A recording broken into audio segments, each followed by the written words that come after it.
Good morning everyone. Welcome to మన చరిత్రలో.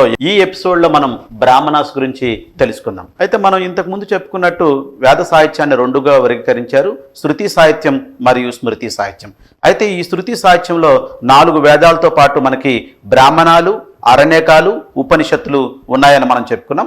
అందులో మనం ఈరోజు బ్రాహ్మణాల గురించి చెప్పుకున్నాం. సో బ్రాహ్మణాలు మొత్తంగా మనకి 7 బ్రాహ్మణాలు ఉన్నాయి. మనకేంటంటే దీన్ని ఎక్స్ప్లెనేటరీ నోట్స్ అనొచ్చు.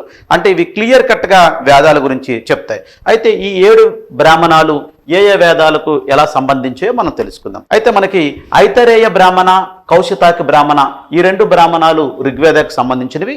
శతపథ బ్రాహ్మణ, తైత్తరీయ బ్రాహ్మణ యజుర్వేదకు సంబంధించినవి. తాండ్యమన బ్రాహ్మణ, జైమినీయ బ్రాహ్మణ సామవేదకు సంబంధించింది. గోపద బ్రాహ్మణ అధర్వణ వేదాకి సంబంధించింది.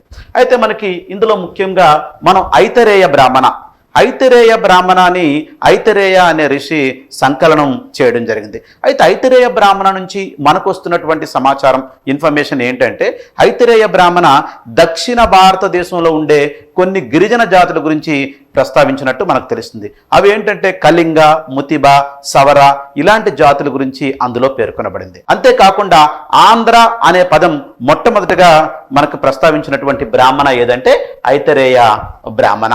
ఇకపోతే మనకి కౌశితాకి బ్రాహ్మణ రిలేటెడ్ టు ఋగ్వేద.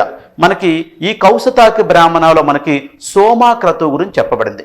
సోమపాన అని మీరు వినే ఉంటారు. యాక్చువల్లీ వేదకాలంలో ఈ భక్తులు దేవుళ్లకు మరియు దేవతలకి సోమపానాన్ని నైవేద్యంగా పెట్టేవారు. శతపథ బ్రాహ్మణ ఇది యజుర్వేదకి సంబంధించిందని చెప్పుకున్నాం.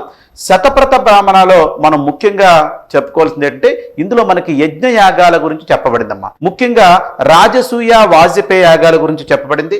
ఇంకా అంతేకాకుండా మృత్యువు మరియు పునర్జన్మ వీటి గురించి ఇందులో వివరించడం జరిగింది. అంతేకాకుండా మనం చూసినట్టయితే శతపథ బ్రాహ్మణ మొట్టమొదటిగా వడ్డీ వ్యాపారస్తుల గురించి ఇందులో ఉందమ్మా, మనీ లెండర్స్ గురించి.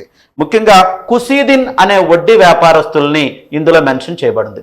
తైత్తరీయ బ్రాహ్మణ యజుర్వేదకు సంబంధించింది. తాండ్యమన బ్రాహ్మణ మనకి సామవేదకి సంబంధించింది.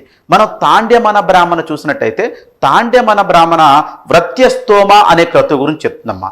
వ్రత్యస్తోమ క్రతువు ఎందుకు ఉపయోగపడుతుందంటే ఆర్యేతరులు ఎవరైతే ఉన్నారో అంటే ఆర్యులు కాని వాళ్ళు ఆర్యులుగా మారడానికి ఈ రిచువల్ అప్పుడు వాడినట్టు మనకు తెలుస్తుంది. తర్వాత జైమినీయ బ్రాహ్మణ సామవేదకు సంబంధించింది. ఇకపోతే లాస్ట్ బ్రాహ్మణ గోపద బ్రాహ్మణ అధర్వణ వేదకు సంబంధించింది. అయితే ఈ గోపద బ్రాహ్మణలో దేని గురించి ప్రస్తావించబడిందంటే నరకం గురించి ప్రస్తావించబడింది.